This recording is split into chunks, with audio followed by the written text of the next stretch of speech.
Join us as we sit down to talk with our brother Ron from Top Dollar Trucking. Ron shares his opinions and views based on his 30 years of experience in the industry. Do you think that the industry will rebound? Do you think that it's worse off today than what it was yesterday? Tell us what you think. Let's sit down and talk about it right here in the Truckers Lounge. And as always, don't forget to hit the like, share, and subscribe button. Let's go.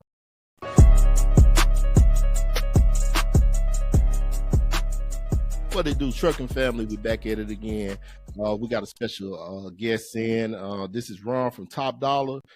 This is my man's here. I met him on Facebook. He does a lot of great content for the trucking community. We're going to put his link in the description for you to go follow him. Please check out his content. But without further ado, I'm going to let my man introduce himself. Ron, man, tell the people a little bit about yourself. And, man, we're going to go into this conversation. Man, I appreciate you guys, man, having me here on the Truckers Lounge, man. Yes, You know, sir. man, like I say, first and foremost, man, I just want to really give you guys, man, a shout out for your channel, man. Me just being able to inspire you guys, man. That's what it's all about with my platform, trying to inspire guys, bring content that will help us, man, live and, just thrive in the trucking industry. And I think, that's what it's all about. Helping us really, live a better life, doing what we love. And so, man, just a little bit about me, man. My channel, man, it's been up for a few years and, and just been an over the road driver, man, off and on for almost, as a matter of fact, this year make 30 years, man. A lot of people always tell me I look so young, man, but, just not really letting this stuff get to you, cause it can, but, man, my platform really just exists for the truckers, really giving them the nuts and the bolts of, the ins and outs. And one of the things about, Top Dollar is that I really try to, stress the fact on us really learning the money. Once you get into the truck, a lot of times we master driving, but we fail to master on, hey, how can we learn how to keep our money? Where we losing money at? Where are we being, ripped off at? And my experience, what actually led me to my channel is that, man, I was experiencing so many brokers that was ripping me off, not paying me unpaid invoices. And I was hearing so many other drivers that was going through the same thing, but they didn't know where to go. And so when I started it really just, started from there. That was my aim because, it's a frustrating thing to work all week and you get to the end of the week and you looking for, your invoice to be paid. And here you got this broken and ran off and done this shady stuff, beating out of your money. So that's where mine started from. And that's my aim. And just really trying to help us live a better life because trucking is really stressful. It's on your family. It's hard on your family. And I can't think of a worse thing for when we have ran up and down that road, spend nights out on the road, whether it's a week or two or three, and then you get to the end of that week and here you have a hassle for your invoice to be paid. And I don't feel it's right. And I'm a big advocate for us getting what's due us. So that's a little bit about me, man. I'm not going to go into too much more detail, but I think most of you guys know a lot about me. Family man, Christian. And I don't say that lightly. I stand on those things. And so I'm just here, man, to really try to bring some enlightenment to the trucking industry because just like me, there's a lot of other drivers out there, male and female, that have families that are dependent upon us. And so I don't feel it's right for those guys to not pay us after we've done a legitimate job. And so that really bothers me. So without further ado, man, I want to thank you guys once again, man. I was able to inspire you guys. I want to congratulate you guys on the birth of you guys' channel. And I pray, man, it gives you guys, a lot of success and help change the outlook on the trucking industry as well as what I'm trying to do. Thank you, man. I appreciate that. Everything that you say is true. And it takes unity to fix a lot of that. But like as for me, I think one of the problems in the trucking community when it comes to unifying is that we all can't get up under the same umbrella. Like for instance, like we talked about it earlier, you got 700,000 trucks going down to the border Yeah. fight a fight to stop people from crossing the border, but they won't fight for rates. Yeah. Me personally, I'm wondering, with as low as the rates are, where this fuel coming from? So Exactly. somebody making some money somewhere. You Yeah. know what I mean? Because as bad as these rates are, how can you afford to put that kind of money just on diesel just to go run and protest? So I'm just kind of confused about that. But I'm gonna let you pick up on where you left off on that, and we're gonna piggyback and spin with you all. Well, guys, I look at it like this here. One of the things that I look at is that, not only is 7,000 trucks that went down there. My wife, looked it up. There are thousands of trucks down there as we currently speak right now. And let's look at it at this here right now. The fuel that's being spent, it's hot here in Dallas, where I'm at.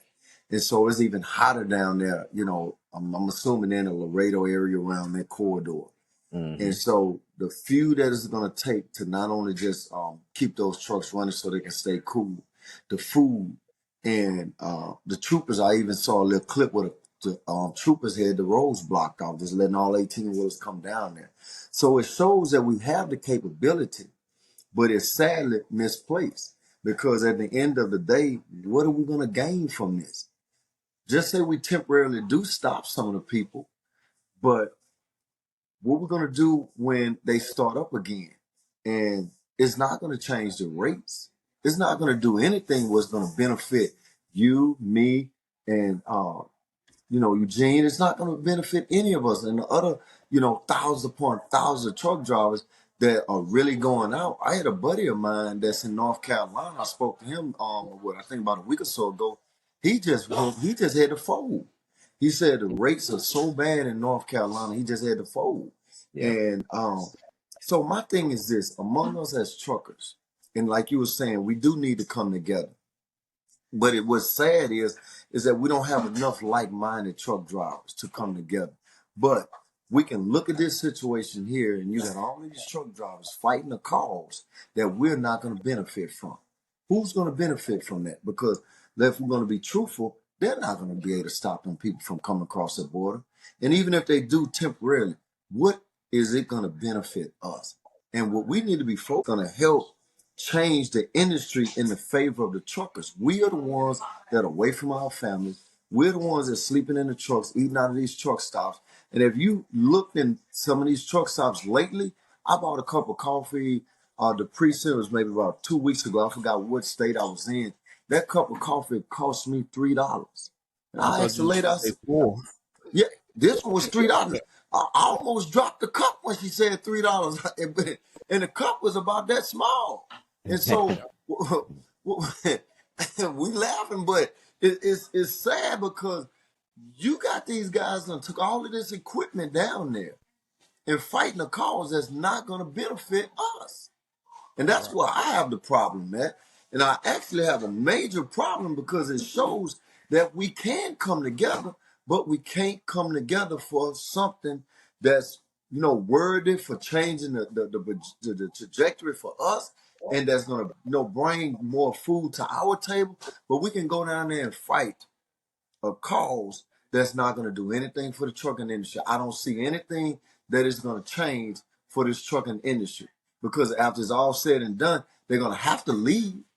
Yeah. They're going the fuel going to get low. They're going to run out of food, because they are fighting up against people that don't have nothing to lose. Them guys and ladies and families that's coming across the border, they stand everything to win, because they don't have nothing to lose. Exactly. So how long you think you're going to be able to wait these people out? They can just sit there and wait. Before you know what, you're going to run out of fuel, you're going to run out of food, and no load is being moved. The rates haven't changed, and you just going to be went down now. And I just don't see the point in it. And then on top of that, there's a congressman in San Antonio that's pushing Biden to enforce Title 10. That's where he will be able to take over the state's National Guard, instead of the states ruling it. So that's going to get messy. So I'm what I'm saying, I'm like you. That right there is fixed by who you vote in. That's not going to help the trucking community at all. But see, Gene and I talking, and you and I have talked briefly about it. I'm not going to go into the details on air. Just a thought. We've since all this has happened, we've been on the broker side as well. We've been in some of those rooms with those shippers. Some of the things that we realize, shippers don't like dealing with a lot of different entities. That's Right. some of the things that we realize. That's understandable. I think our fight would be in unity, which it probably wouldn't take no more than 50 to 100,000 of us to come together and deal with shippers themselves. Whether it be like basically you creating your own load board with 100% with 100% transparent. That's basically what you'll be doing. It'd be almost like what you call it, Gene, a forum. Yeah. That's a load board that only these select a group of drivers are members of, that's Right. able to have access to freight directly from the shipper. Now that may not bring in a large amount of rate, but it damn sure bring in consistency, Yeah. Yeah. backhaul, Yeah. things like this. So if the rates do got to be low, at least make the loads available. So if I'm going one way, I could get something coming back. You see what I'm And saying? I and could also, deal with taking a go load ahead. to Nashville for 800 or 900 if I can get something coming back to Memphis paying the same thing. That's 1,600 in one day. We did that in 2018 and made a good living off of it. But being that the loads are not available, you getting loads going one way, but you're having a hell of a fight getting something coming back that's decent. And it just don't offset the expenses. But go ahead, Gene. Right. I ain't mean to cut you off. No, I was just gonna add to what you said about that forum, which one of the ideas was to kind of set the rates, set the tone. So can't Right. nobody And just take yeah, rates for what they right. want to take it for. If we say, hey, it's $3 a mile across the board, that's what it's gonna be. You can't come in and say we're gonna take it for $2.50. $3 a mile across the board, Because see, rates, the rate should be calculated based off the worth of the load itself. If I'm hauling a load of electronics, ain't no way in the heck I'm hauling that for the same thing that I'll haul cotton or cardboard. Yeah. You Exactly. see what I'm saying? Because I that's a totally high agree. dollar load. My insurance gonna take a hit if something happens to that. And chances are now they want you to have $250,000 in cargo liability to haul something like that. And that You know what I mean? also too, like you were saying, and let me say this here too. There are a lot of good brokers out there. Let me say that. There are a lot of great brokers out there. I've worked with some. I know a lot of good ones. Um, but unfortunately, there are just too many ones that don't do right by us as drivers. By me being out there in the trucking industry, just going different places, and I'm always talking to drivers. I'm just constantly hearing the negative stories, and what's sad is that, like Gene was saying, we need to have something set in place, and I think that if we could come up with a board where we could have, hey, drivers, and not just a board, but we could have them held accountable. We got to have accountability, and Yeah. that's what's happening with a lot of these brokers. That I can't really say no names, but there are a lot of brokers that I have gotten really acquainted with by moving their freight. That they'll say, "Hey, look, Top Dollar, man, this load is this and that. We're having this problem with this broker's coming in and cutting us $600-700, and they lost their account." And so, but what's sad is that I'm not gonna be able to keep hauling them for that. They'll lose a lot of good drivers, and they'll tell me, well, they're gonna lose it because they're gonna sell a load because they done once came over here and took the load, the freight and the volume from us by underbidding $700-800. So in order for them to try to make some money, who gonna take the hit? The driver.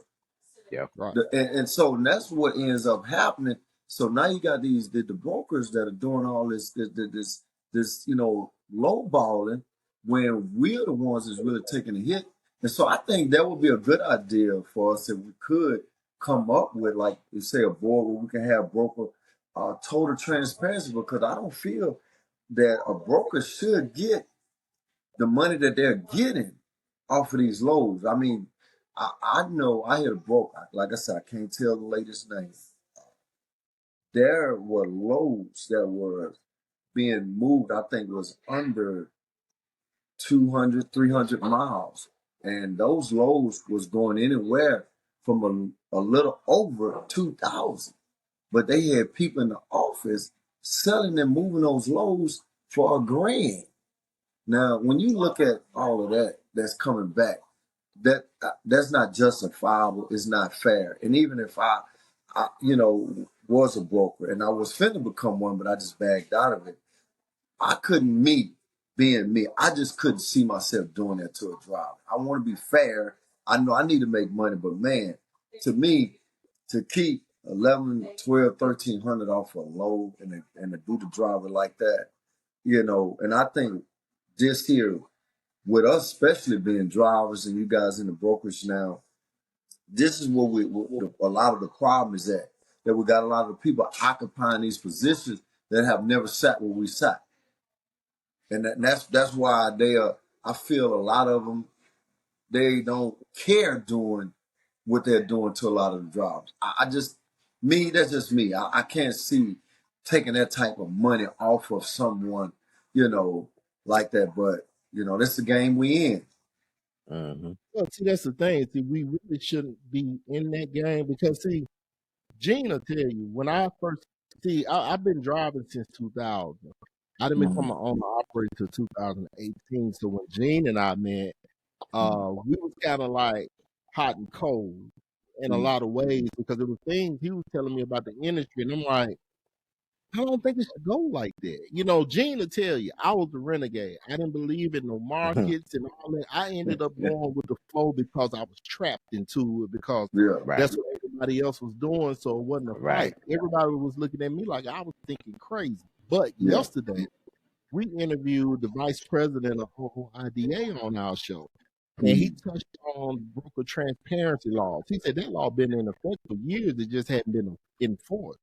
But he basically was saying that brokers agreement that we signed, we shouldn't be having to sign that because they're asking us to waive our rights on something that's federal law, like broker transparency, knowing what the lows are. And the thing is that if you're running a business, how somebody tell you what you're going to make on the load? See, we should be sending contracts out. See, I realized that when we got into intermodal. When we got into intermodal, before all this nonsense happened, everybody started coming to intermodal, total different world. Brokers were reaching out asking, what do you charge to pick up the load, deliver the load, split the chassis, what's your storage fee? They asked for all of that. It was like you were really being your own business, man. So this deal they got going on with the load board and the markets, man, I'm telling you, that's a forest. We supposed to be setting our own price. Even if we set our own price at $250, $275 a mile, we supposed to have contracts that we give to the brokers. This is what I charge for detention. This is what I charge for layover. This is what I charge for storage. And they supposed to read over our contract and decide whether they want to agree with that or not. And then we book the load. But for some crazy reason, and I can't tell you where it started, I can't even find it on Google. I want to know who started this system where carriers have to sign a broker's agreement, anything in relation to how you get paid. I can understand the insurance part, but to how you get paid, how you're going to pay me, set my price. I don't understand that. And that's coming from somebody who's been on the broker side.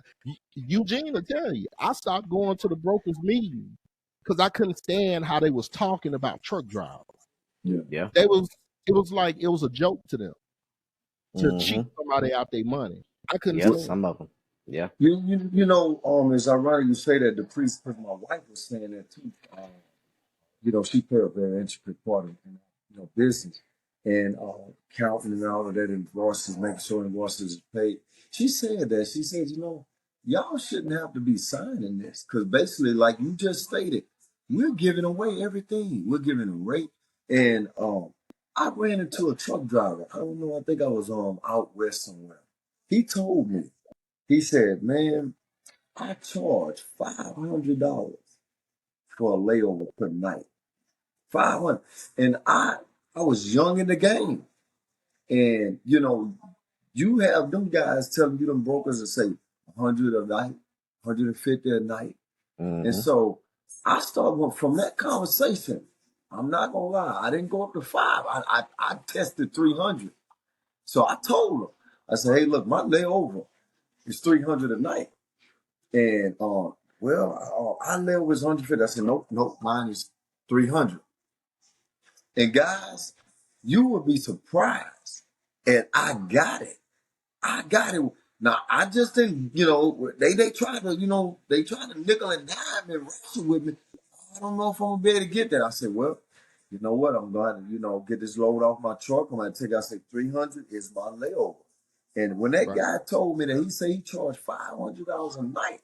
He said, like you were saying, we are supposed to be able to set our own rate. And I forgot how much I think he said he charged $100, per hour for detention time. I said, "Man," that guy told me that. And I said, "Wow, man." And like you say, I didn't know. This was years ago. And but like you say, this is why what we're doing is so very helpful, because there's so many people that don't know what we're, like I said, the information we require, the things we've gone through. So many young guys and ladies that are out there in the industry don't even know. I'm gonna tell you this story here. I was at some place in Fort Worth, Texas, and I told a guy we had been there for an extended period of time. He had never heard about detention. Guys, I'm serious. I looked at this guy. Wow. He said, "What is detention?" I said, "Hold on." I'm thinking he's joking. He was the owner operator. That's what I was about to say. Yeah, he was the owner operator. I said, hold on, man. I'm serious, guys. I'm thinking this guy is playing. And I said, "Man, what do you mean? What is detention?" I said, "That's the time we wait." I say, "The average, shipper or receiver is after 2 hours. Some maybe 35, some 25, 35. I've gotten up to some very little cases, 100. Most of the highs I've ever got just from what they've given is 75. I said, "Man, hold on a minute." I said, "Stop." I said, "Man, you mean to tell me you don't know you're supposed to be getting detention?" Man, don't you know that guy actually called me? I think I had just started my channel. That guy said, "Man," I said, "Look, call me, man," because we had to, get on out the doors. I called that guy. I mean, he called me. I said, "Man, you were supposed to be getting detention anything after 2." And that guy he said, "How do I get it?" He don't come from a company driver to an operator. I said, "Man, you mean to tell me you haven't been getting detention?" And seeing what was sad, these brokers was not volunteering this information. And let me say this here while I'm on it. Yeah. Them brokers would say that they didn't get that detention. I had a broker one time, I had almost $1,000 because I was picking up from this floor loaded facility. I had got up to $1,000. It took me almost 3 months, so I had to go ahead and pull the rug. I said, "Man, either you're gonna pay me my money, or we're gonna have to, get the federal motor carrier, and I'm gonna get my lawyer on the phone." Sad to say that severed the relationship, but there's no way I'm finna let you keep right at $1,000 of detention of my money. But when you don't know, think about it. How much money that these brokers are accumulating from guys that don't know, or they tell you we can't get it or we didn't get it. That is not true. That is not. I know a company right now. I pick up the lady. I'm the manager. She say, "Top dollar.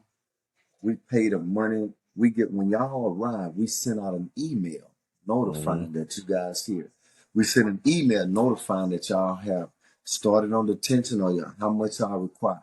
And she said we pay them people sometime within a matter of days, but it never, this particular place, she said it never goes past 10 days, just with this company. And I said, and so they'll tell us, oh no, we ain't got it checked, in hopes that we'll go away. And how many drivers have went away and their company have gotten their money? Well, we shouldn't have to wait on it anyway. See, that's the thing about, that's the reason why I'm not an advocate for everybody being a business person, because in the business world, if you know what you're doing and Gene and I don't know what we doing, we can mess your business up. Exactly. You see what I'm saying? So that's why I'm not an advocate for everybody being a business person. And you're right on that. Right, because when you get into this arena, you better know something or be willing to learn something, be willing to ask someone something. You know what I mean? Me and Eugene, we learned a lot. See, I'm kind of introverted, so I saw him spray painting his frame of his truck one day. That's how we ended up meeting and found out we stayed across the street from each other. Wow. I didn't even know we stayed across the street from each other. Exactly. That's how introverted I am at times. Yeah. But he's leased a truck before through a company. I never have. I left out of the company truck and just took my college business degree and started a business in trucking since I've been in it since 2000. So I learned a lot from him, like he learned from me, and we did a lot of research together. And in the era that we live in the information era, everything is out there. You just have to research it. It may come in pieces, but you have to research it. But you got some people that'll take that information solely just to cut your throat, just to cut you out of the whole deal, to weaponize it against you when they should be using it against the ones who we get the freight from. Yeah. You know what I mean?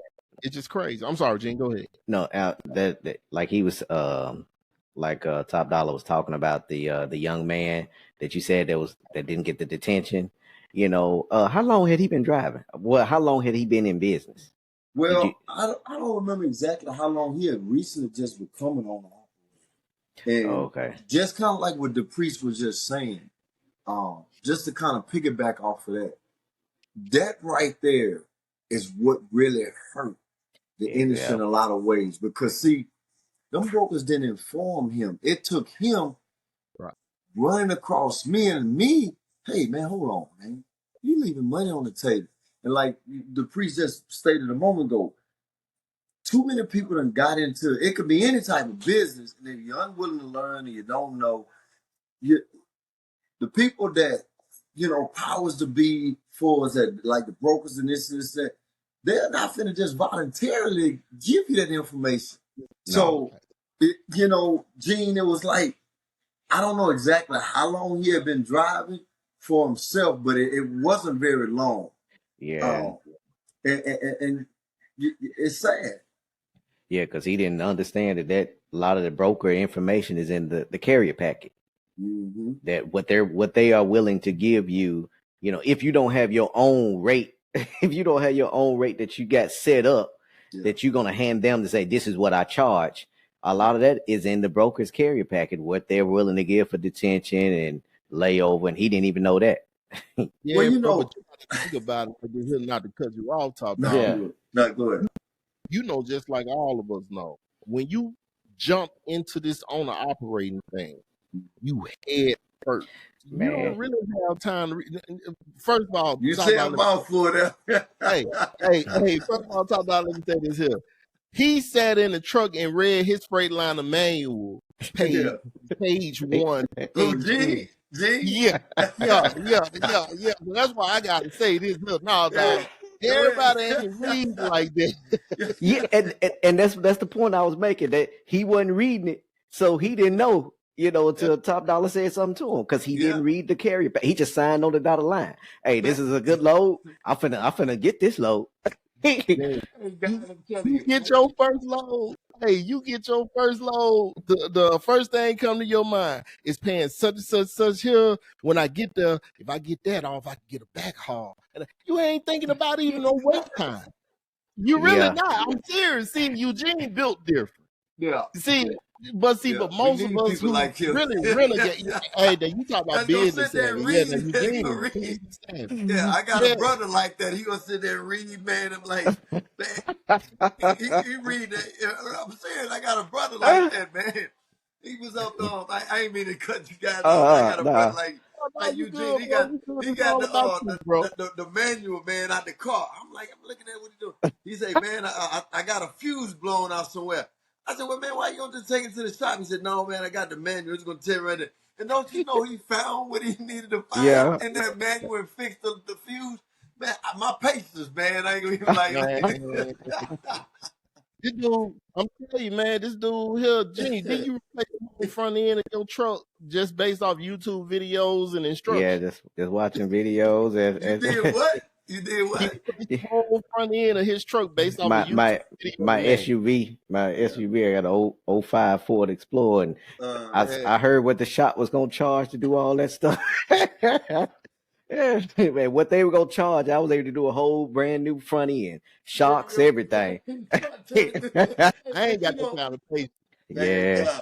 me, you know, Yeah. DePriest, Gene, hey, man, bless you, man, because I tell you, I got a brother like you, I ain't gonna lie, man. And but you know, me and DePriest, but you know, like you guys were saying, man, most of us, and I'm going to admit too, man, when I first started out, you know, I went from company driver, then you know, I bought my truck and I leased it on, then I finally, you know, authority shit Got your on this authority, stuff. yeah. But uh, I didn't read that, you know, that carrier setup from page to page. I kind Right. of skimmed through it, and you Right. know, I'm telling on myself because I'm gonna be real and be honest. Right. You But look Yeah. for I the numbers. learned. You spamming through looking for the numbers. Right. Like, Uh-huh. Where I see a number, that's where I'm reading. Uh-huh. and you know what? And and that's where we went wrong at. I'm talking about myself. You know, that's where I went wrong, and so many other guys like me that we didn't, you know, like I say, we didn't read the fine print until it came back to bite us. Well, you Right. know, you ain't macro point. You didn't call for the attention. Man, I Right. remember one time I went from the west side of Fort Worth all the way to almost New Orleans, and I had to drive all night. And I got there. I think it was the load had to deliver about 4 that morning, something like that. I got there, and I'm tired, guys. I'm tired. So I get Yeah. in there, you know, and this grocery place is notorious for taking forever. I get there, so I'm getting to sleep. I said, let me close my eyes. And so when I woke up, you know, I'm on detention, and I end up getting about 4, 5, 6 hours maybe detention. And so when I woke up to call the people, they say, well, you didn't inform us that you went on detention. I said, hold up. I said, man, I done drove all night, and I'm supposed to wait till 2 hours into it to call you guys and say, hey, I went on. I said, man, do you guys not give a care that I needed to get some rest? And don't you know that guy wouldn't move off of that, man? He didn't care about me needing to get no rest. And I was thinking and say, well, you know what, man? Top dollar, you did a good job. You drove all night. You got the load on time. This and that. We're gonna push the detention through, even though you didn't call. That guy still said no detention. I said, I got you. I got you from now on. Yeah. But you know, they ain't gonna volunteer nothing, you know? Yeah. And so I think that's Well, what see, happened to that guy. that's BS too, and I'm gonna tell you why I say Yeah. that. Most drivers don't know. I don't know if you know it or not, but most guys who are owner operators, if you got an ELD like a Samsara, Motive, some of these other ELDs, you got links you could send the broker so that they can track that truck. Once you give them the truck number, the trailer number, you have links that you can send to them for tracking. If they get off their lazy butt, they can look on the tracking and see that you at this place, you know, at a certain length of time. See, I've won a couple of detentions like that. I had to, you know what I'm saying, print down my information from my ELD and send it in to the broker just to get detention. And this was on the intermodal side when we was out there 6, 7, 8, 9 hours waiting. And they was willing to pay it. They just want to have proof of it. But man, on this low board, man, you got some of these brokers. You got to use their trucker tools. You got to use their macro point. Why do I have to put stress on my system, my phone, to use your tracking device when I already have one? Well, you I don't know, understand. that's a tool for them to beat us out of our money. Because like you said, the priest too, is that I have not only like I say, taking screenshots of my ELD, sending them proof, trying not to send them because it's like they want so much stuff. And I've had them brokers tell me they want me to start macro points and all of that stuff. I said, you know what? I'm not gonna start it until I get to the ship. Because Right. a lot of guys don't know once you start that, them people can see where you live. They can see every move you make. Why? Because it's on your phone. Yeah. And most Right. people don't know that. They don't know that. If you look at once you put it on your phone, I don't know what kind of phone you guys got, but once you start that macro points, that stuff will light up. I know on my iPhone, a blue light symbol will come up on the top left hand corner of my phone, and Right. it's a guy I know. He told me, he said, when that happens, they're dinging your location. He pulled up. I was in the guy's office, and God just blessed me to be in some great place to get a lot of great information. He pulled it up and showed me that he could see where every driver was at. Some guys had never left their house. Some guys was in places I don't know if they were supposed to be there or not, but this guy literally showed me. So when I learned that, I said, you know what? I told him, we need you to start it right now. I said, well, sir, the load don't pick up till 6-7 hours down the road. Why I need to start macro point right now? I said, I'm on my time. I said, when I get to the shipper, I would download it then.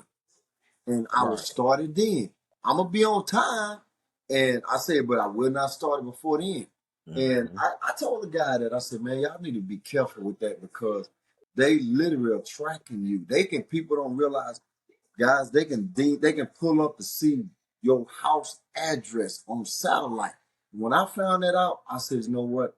I really kind of bagged away from those macro point lows and all of that. Like you said, if you got to do all of that, I tell them the fee has got to be up there because, like DePriest said earlier, when you're talking about those appliances and TVs and things like that, electronics and computers, I've hauled all of that. They want 250,000 cargo, and like you say, I had one guy. He wanted me to hold at some computers over the weekend. I said, look, sir, I'm going to have to charge storage fee. I said, this load is going to have to be secured. I said, I'm going to have to find a truck stop where they got 24 surveillance, 24 security. I said, because once if something happened to it, like the priest was saying earlier, you know what, they're going to come at my insurance. They're not going to charge my insurance for the value of that load. They're going to charge my insurance 2 or 3 times the value of that load. Ask me how I know. I had a guy that I know here in Dallas. The broker, his truck the trailer tire caught fire. They refused to load on a truckload of water. That truckload of water they charged that guy almost $180,000 for a truckload of water. Now, me and you guys know that water was not worth that. No. Not a load of water. No. And his insurance was even going back and forth with him, but they end up having to pay it. So, the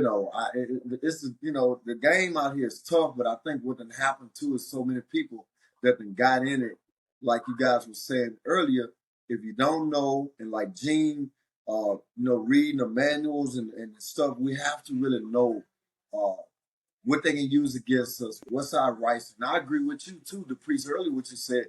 We need to have our own contract. And my wife had alluded to that earlier, but some time back, that we need to come up with a solution where, you know what, hey, this is the rate because this stuff that's on that is not real. That stuff is nowhere in the bar. And I had a guy call me. He said, it's a 15-day average. I said, hold up, sir. I don't go by no 15-day average. I don't go. I said, first of all, you got too many. You're talking to somebody that's got too many years of experience, A1 driving record. I said, no loads ever came up stolen. You're not finna drum me down in no 15-day average. Yeah. Right. You getting top experience here. And a lot of people don't realize that plays a major factor in it. Not knowing how to bid on these loads. And that right there has driven a lot of guys out of the industry because me, you, and Gene, we giving them a fair rate that's way above some 15-day average, but it's fair and it's right. Mm-hmm. But they're gonna find that guy that don't even know he's supposed to be getting paid detention, and they're gonna say, you know what? Well, all I got in it is 600, but they got 1,700, 1,800 in the load, and because he don't know, he done just come from an hourly wage job, and he looking at, man, he offered me $600. He think that's money, but he have not broke the numbers down. By the time he get through breaking the numbers down, detention, how long it took him to wait, when the length of drive, to get there, to wait at the receiver, you may be making $3, $5 an hour. So if they don't learn how to do that, that's hurting that really hurt the industry as well, because they don't know. Too many people, like you were saying, jumped into it.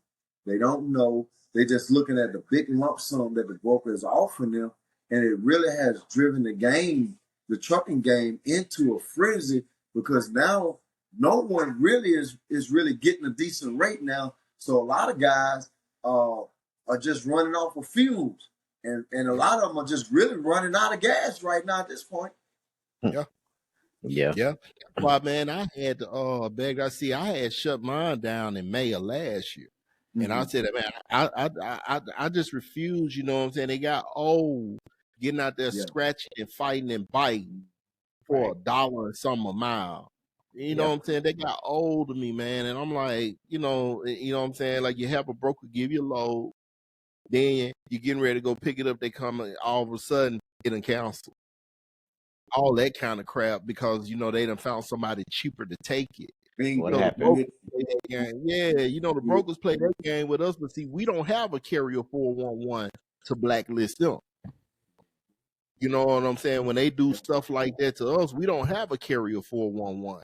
But soon as you hurt their little feelings, or you don't say good morning to them, they want to go to carrier 411 and try to ruin your biz.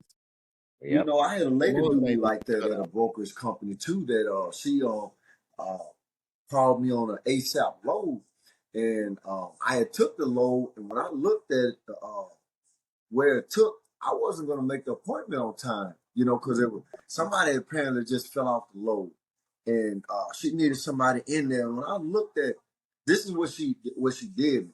She told me it was going one place when it was actually going further. So when I called her back, when she sent me the recon, I said, "Ma'am, you told me it was going X, Y, and Z." I said, "It's not going X, Y, and Z." I said, "You're going to have to give me more money." So when she refused to give me more money, she said, "Well, I'm just going to take you off the load." And don't you know, when I was dealing with this brokerage company for a while, and I don't even know if they actually still around, because it was out of Austin, Texas. But anyway, I called in.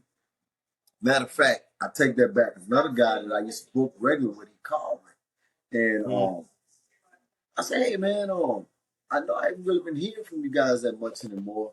And he told me, he looked on, because I don't know if you guys know it or not, when we run for these brokerage companies, we have something, what they call an account. They can look up all the loads we ran, the history, the rate, and everything. Whether we did a good job, whether we was late, whether we was on time, on both ends.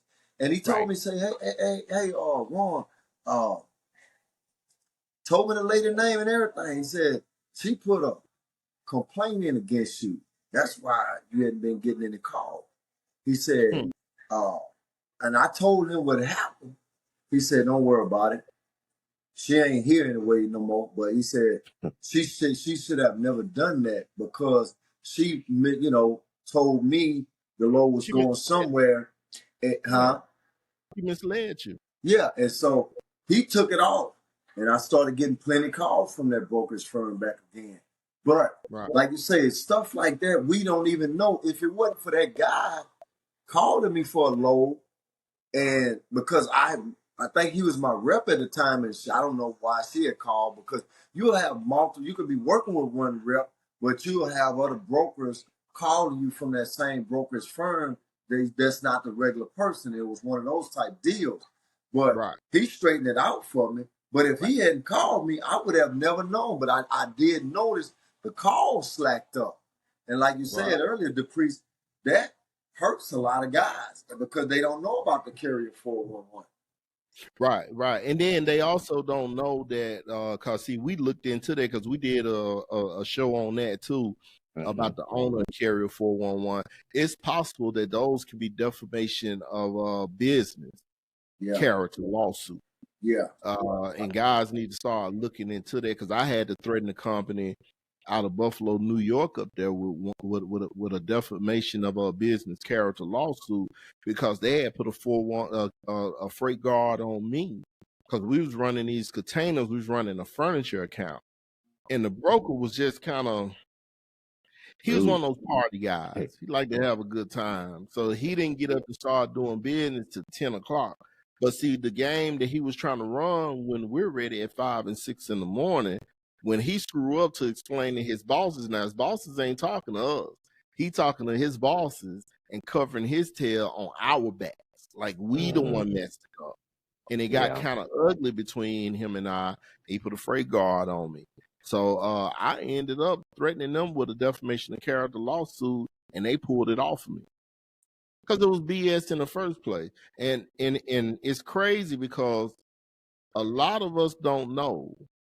You know the reason why you don't really hear nothing from the FMCSA when you file a complaint? Oh, he blinked off. Okay, I got you now. Okay, yes, okay. You know the reason why you don't hear anything from FMCSA when you put in a complaint on a broker? They tied in with Carrier 411. The FMCSA, Carrier 411 works kind of hand in hand with the FMCSA. That's why when they talk about like broker transparency laws and all that is lip service. The TIA, which is a association that's real big in protecting the brokers, they real big in the political realm. Very huge. They got big feet. That's why a lot of this, you know what I'm saying, nothing is being done by the FMCSA. If we don't take a hold of this by the horn, nothing's going to be done. I don't think so. That's what I was going to say. We have to take authority over this situation because, and that's what bothers me about what these guys are down at the border. Y'all fighting, y'all are using all this energy down at the border for what? And I don't get it. Y'all are down there right now at the border for what? Y'all not going to change anything. And it's like, you know, we're being distracted from the real fight. That's the real fight. Because fighting, that's not our fight. That's not our fight down there at the border. You know, you got all that equipment and all them trucks down there just sitting, doing what?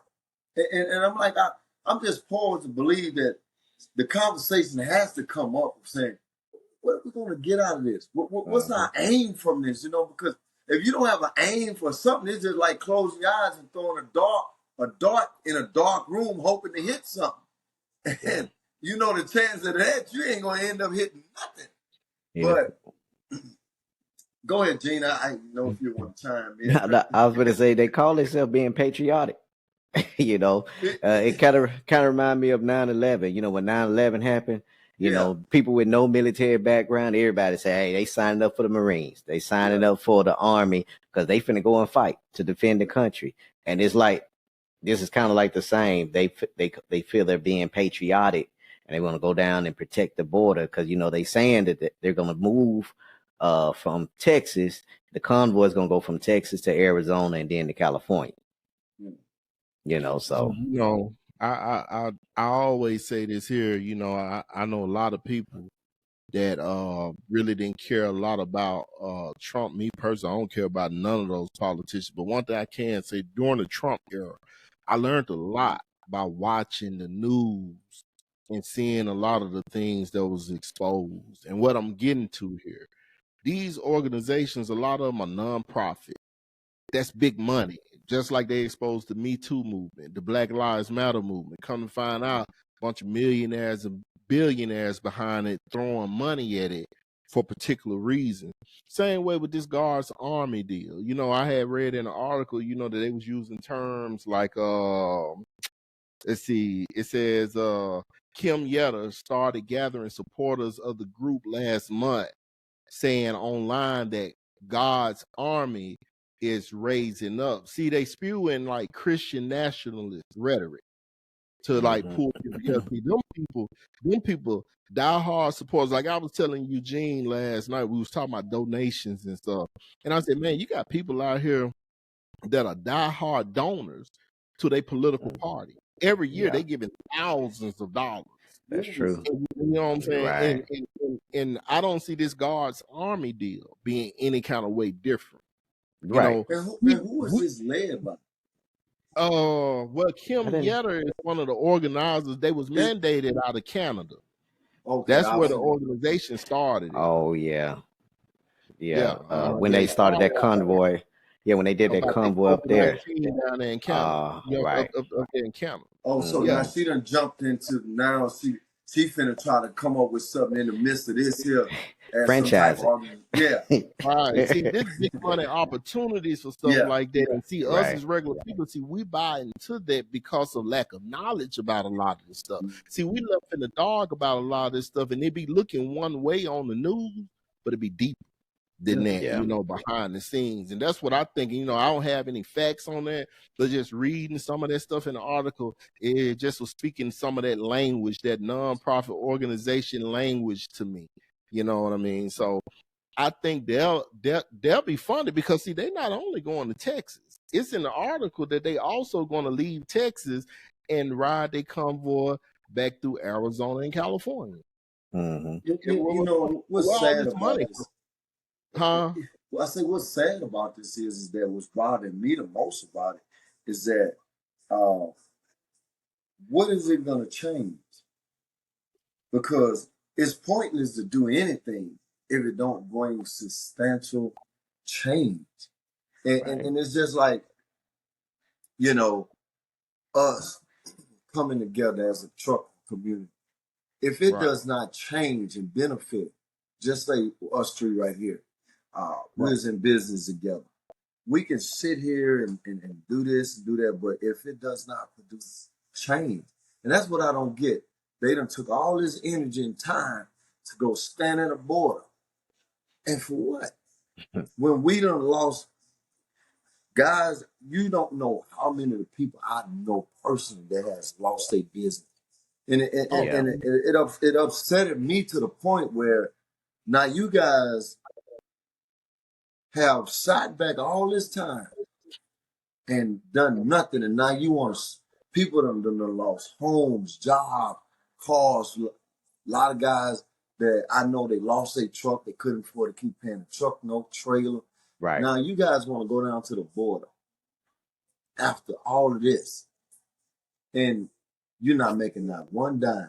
So I'm concerned, is there some money under the table somewhere? Do I need to go down there to the border and just, you know, you can go down and get some of that money. Yeah, strap my barbecue pit, you know what I'm saying? Strap my barbecue pit back there on the couch. I know, right? Man, go sell some sandwiches. Because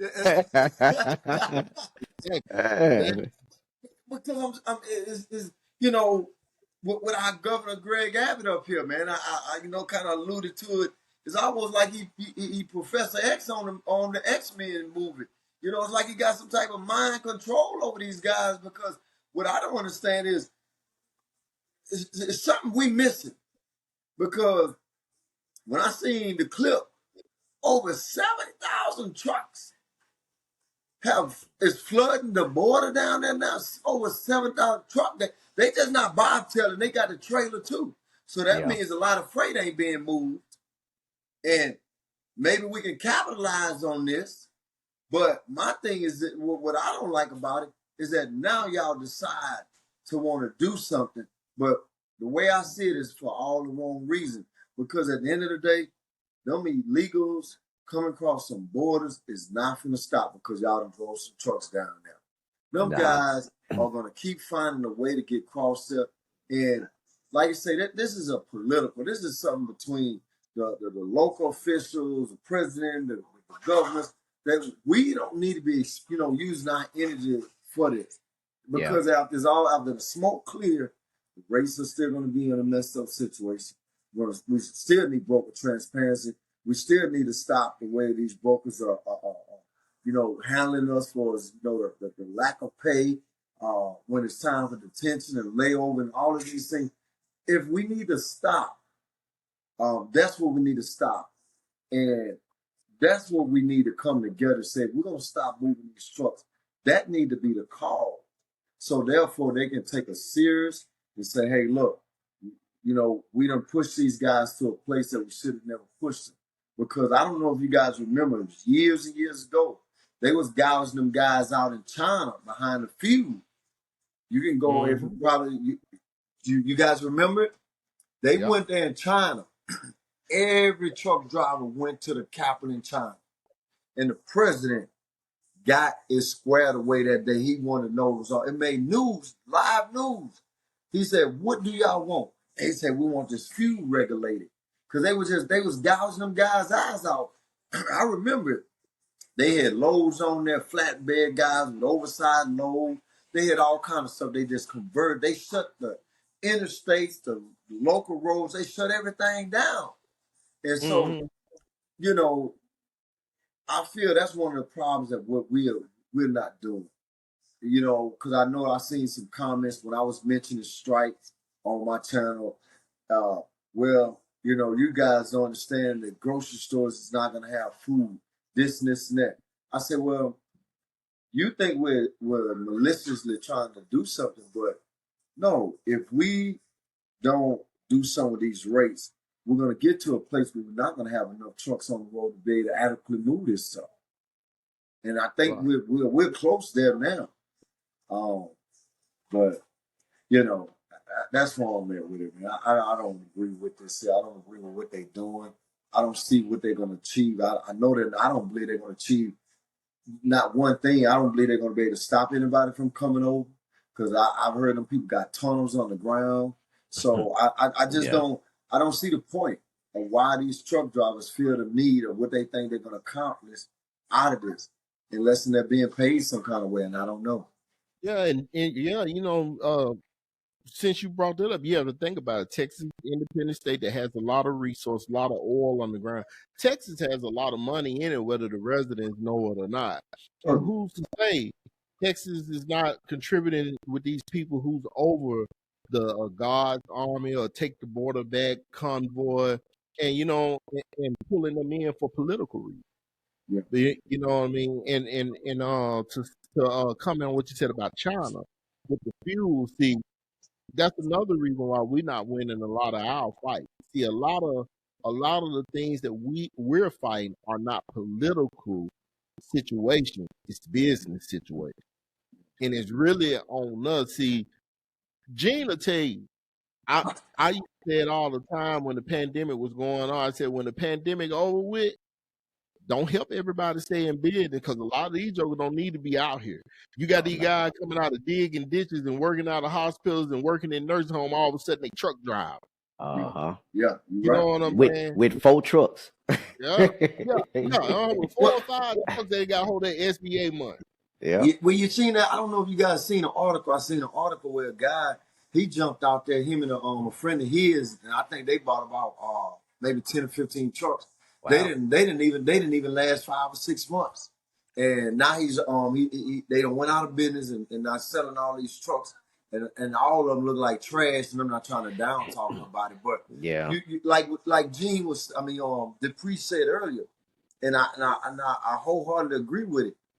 Too many people jumped into this industry without the knowledge. They failed, Gene, to take the time to learn. It's like me. I managed a trucking company before. I drove for years for other people and companies.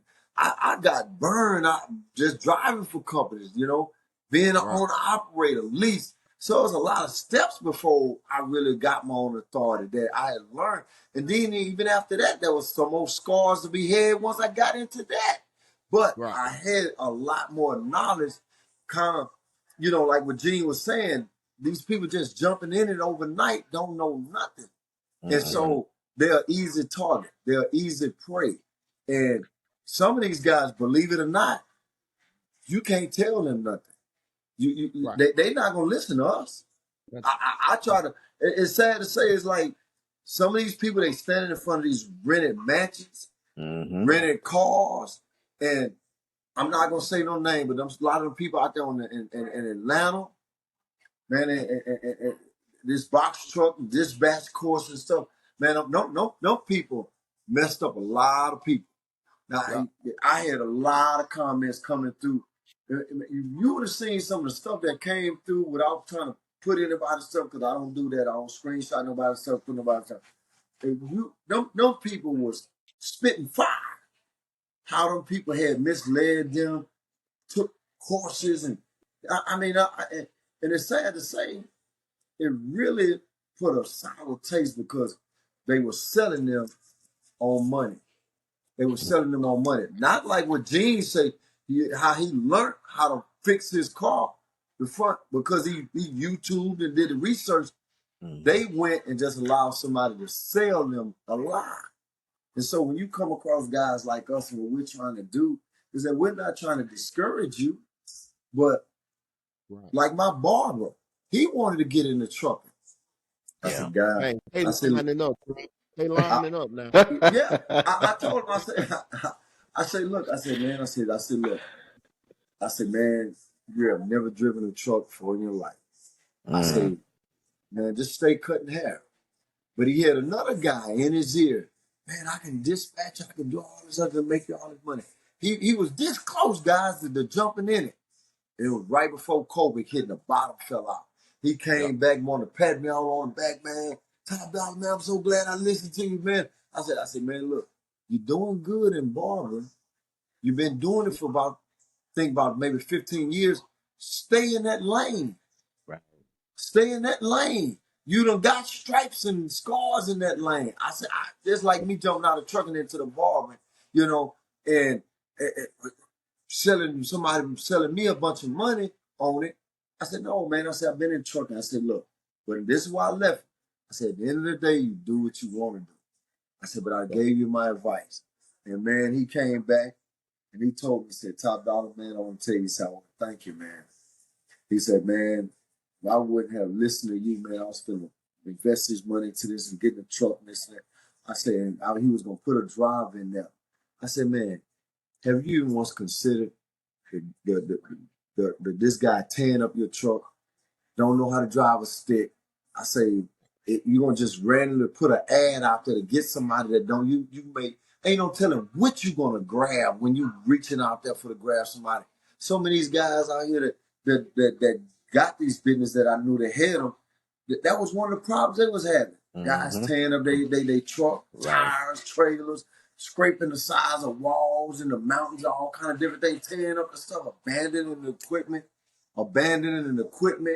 And so that's what I told him. I said, look, man, you finna just invest all this money because of what somebody is. I say, how long you been knowing me? You've been knowing me years. I said, man, I have no reason to try to stop you. No reason to hate on you. I want to see you win. I said, but man, if anything, stay in that. Double up in that barbering.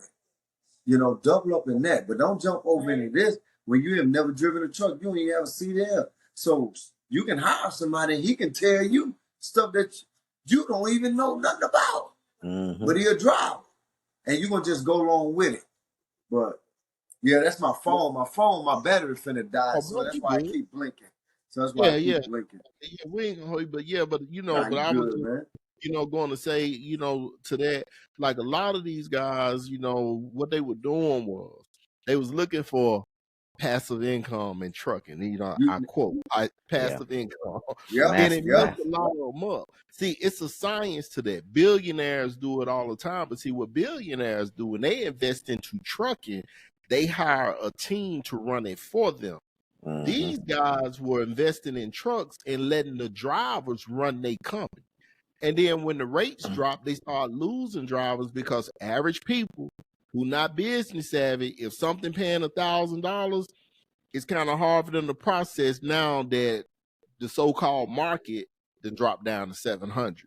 Now you lose the drivers. When you look at the structure of a lot of companies, they give drivers like a set rate, set percentage rate. Even if they say to pay them a percentage, they have each lane set on what they're going to pay. The good companies now, not the crooked ones, because they know they're going to need that extra money for cushion, so that if anything happens to the load, you have to be told you need a flat tire. They got money in reserve.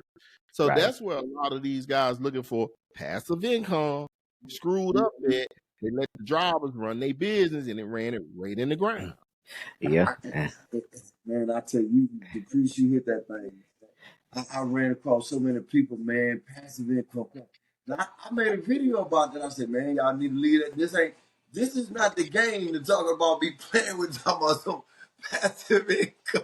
Hey, Not a double up. Go ahead, Gene. Yeah, everybody watching a masterclass. everybody was watching master classes and trying to get in it. And at Top Dollar, I'm a CDL instructor, so I do that part time at a community college. So one of the we had a lot of young people getting in 19, 20, 21, which I commend a lot of them, because a lot of them got trucks already set up for them. Some of their families in trucking already got a truck waiting on them. They just need their CDL, and they just running locally hauling grain and stuff. But I had some of them tell me, man, I'm just trying to run a bag up real quick. You know what I'm saying? That's the terminology. They want to run a bag up real quick. And that's the mindset a lot of them had coming in during the pandemic, trying to run a bag up real quick. And I'm gonna tell you, you hit the nail up. Go ahead. Just listen to the master classes and trying to run a bag up. and see that right there, where you just said, and DePriest just said, man, that right there is a recipe for disaster. Because see, you got these people sitting at home behind a computer, and all they doing is turning around, reaching and grabbing stuff out the printer, and like you say, his passive income. He's not really depending on that loan. So basically, he's not spending a lot of time on that phone with that broker trying to negotiate a fair rate. What 700? Book it, gone. We got the driver moving. And like DePriest was saying, they was running a business until a few months down the road, them low rates finally caught up with him. When he saw that stuff wasn't breaking even, the fuel caught up with it.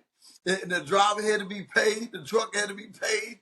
The trailer note had to be paid. When stuff started, catching up, then he realized, hold up, I'm done doing something wrong. Because, like you say, passive.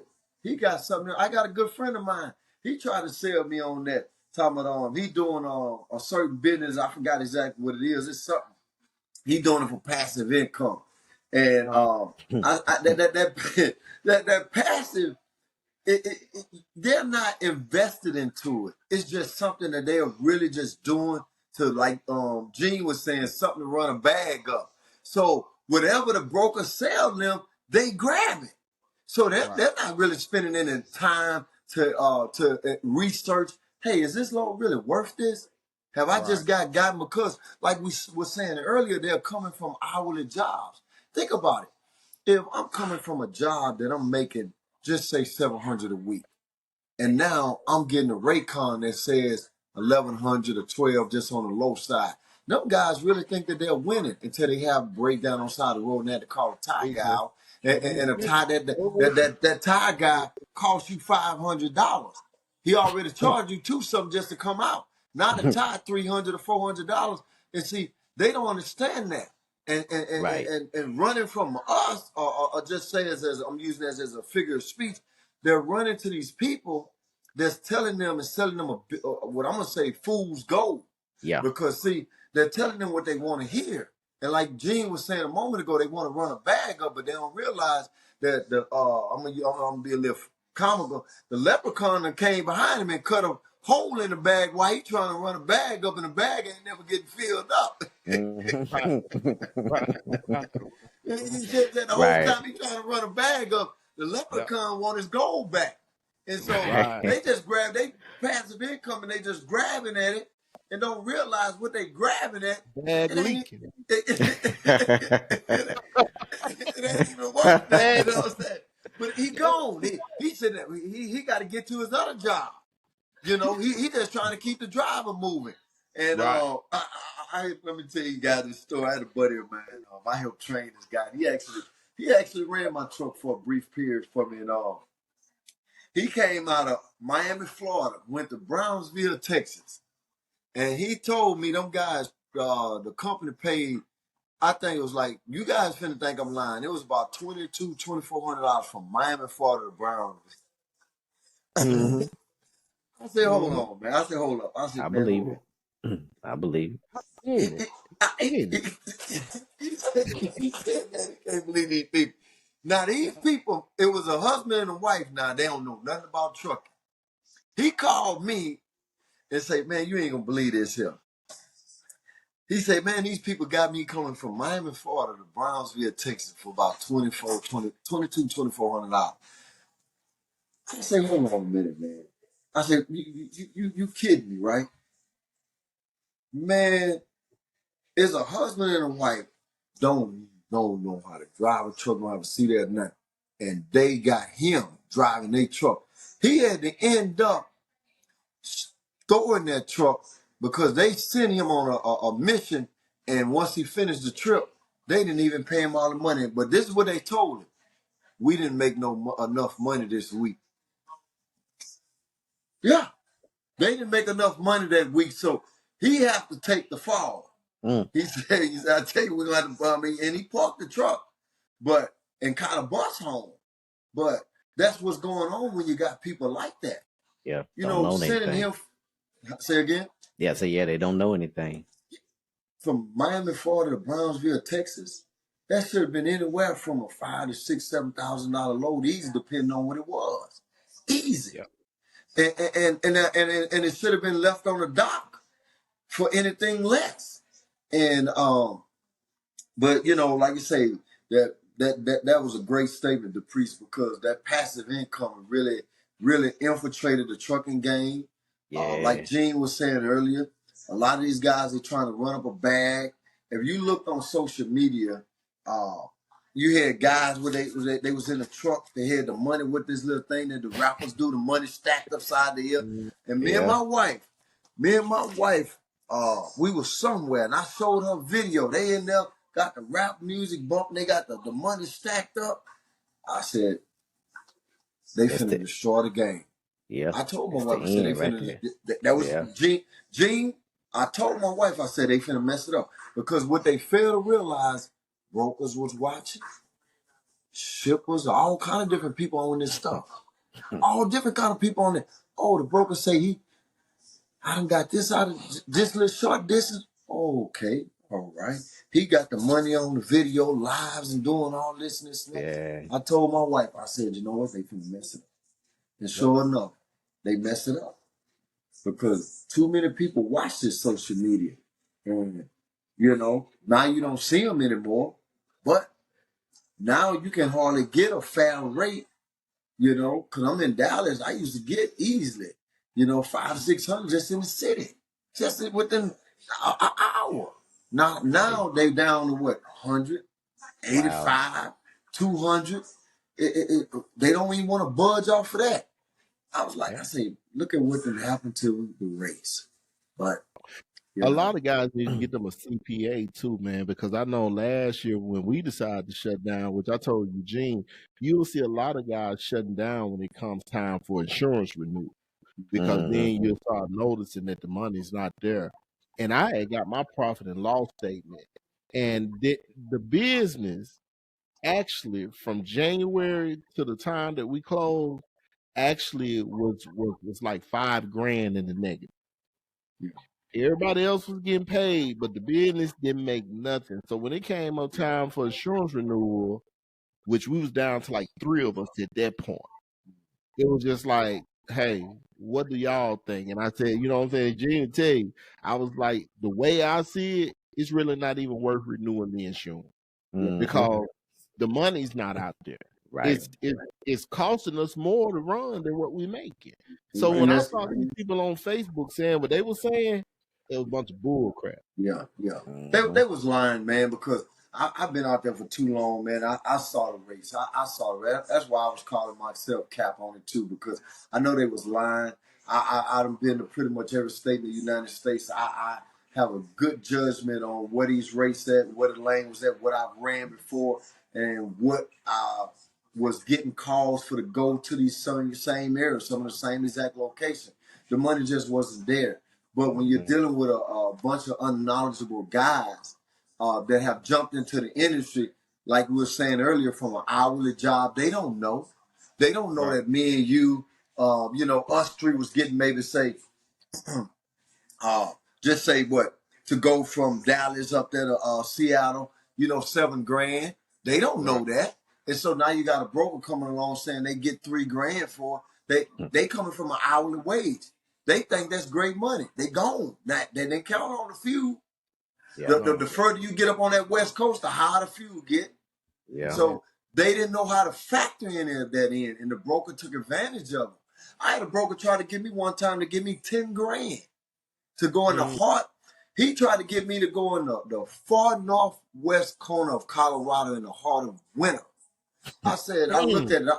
No, I'm serious. True story. This guy started from 5 and ended at $10,000. My wife looking at me, she said, "What you gonna do?" I said, "Ain't no way I'm finna take it because I'm used to Colorado. I know Colorado, and once I get up to a certain point, I looked on the map where he wanted me to go. 70 was gonna only take me so far across the Rockies. I had to go 2 lanes the rest of the way, and I know that they was gonna cut that. Those roads are cut off because I've been up there in the CB. Them roads up there around Colorado are cut off for months at a time. Them people are used to living up there. They got meat stored for months. And those are ski resorts up in them areas. Yeah. I'm telling you, that guy offered me $10,000. And I said, man, I said, man, I don't even carry chains. I know once you get a certain point and the cops stop you and they see you, they got checkpoints. You got to have chains on the truck, or you're going to be immediately shut down and fined. Idaho like that. Seattle like that. All the western states have Utah, a chain law. Yeah. If you don't have a chain on that truck, they're going to shut you down. If it's in the time when you got to have one, they're going to shut you down and fine you. And someone will impound your truck. So I told that guy, I said, man, there's no way, man. I ain't gonna lie. I would have liked that, made that $10,000, but at what cost? How long I know I wasn't gonna be able to make it up there to that destination. And then how long I made to be sitting out there, just running on as far as I could go before I got stopped. So that 10,000 would end up turning into probably about 4,000 or 5,000 after I have to eat the cost. But that goes to show you that when you don't know, and these brokers are dealing with guys and playing on their naiveness, they're being taken advantage of. And so, the race been gone, and I don't think that honestly they're gonna ever come back because we got too many desperate people that are running it. They don't want to do what we need to do, shut down, but they can go waste time to go down at that border to fight a senseless cause that we don't need to be involved. And I ain't gonna say it's senseless, but it's senseless to us as truck drivers to be fighting and wasting. It need to be the officials and the National Guard and whoever else that is assigned to do it. And we need to be over here that's truck drivers fighting for stuff that's gonna change the trajectory for us. Stuff like that. But man, I could see if we didn't have a fight. I could see us going down there to the border and supporting, and we making money over here. Everything is good. But man, like you said, we got too much stuff going on now to be, dealing with that. That's a political fight. That's what we have all the government for. You know what I mean? You know what I mean? Like we doing good over here. I mean, them folks crossing the border is not the source of our problem. Billionaire investing is the source of our problem. Right. You know what I'm saying? Did you see that article about Warren Buffett? No, I missed that. Warren Buffett owns 100% of Pilot, and he got and he's a shareholder in this company called Kodak Robotics. Pilot the truck stops. The Pilot truck stops. Warren Buffett owns 100% of Pilot. He got a share in Kodak Robotics, which build autonomous trucks, and they getting ready to build. They already have built an autonomous serve and pilot truck stop in Villa Rica, Georgia. Now, they making plans because Kodak Robotics is based out of Dallas, over there about where you at. They making plans to run their autonomous truck back and forth across I-20. From Georgia to Texas. They said they got an 18,000 mile network just running back and forth. Now, to the family that's watching this, if it's a time for unity, the time is now. The clock ticking on us. These billionaires finna make some other moves around us to where they don't even have to hear the complaint. So if time for unity is any time, it's really now. This man have made a major move, and we already saw articles that they said that they plan on having how many thousands of autonomous truck rolling by the end of this year, Eugene? Oh, I forgot the exact number, but you know. Yeah. Right now, Indiana, and I think what is it, New York? Oh shit! And New York. Yeah, you got them. Yeah, you got them. Yeah, Indiana and New York. We don't see if he gonna come back. Is doing that ban on that, and California tried to do it also, but their governor, Governor Newsom, vetoed it. Right. You know, because I guess he's for it. You know, so he vetoed it. Right. Well, little trucking family, we well over our time. You know, we lost our guest. So if we do get them back, it'll be to be continued. But you know, we want to thank you for joining us, and you know, we want to thank our guest Ron. And remember, we're gonna put the link to his Facebook page in the description. Please go check this brother out. He's a very smart brother that can really educate you if you really want to be in this trucking industry for all the right reasons. You know, he's really one of the ones just like us that could give you a lot of knowledge and a lot of tools. But be blessed, and we're gonna be out of here. All right, you have a good one.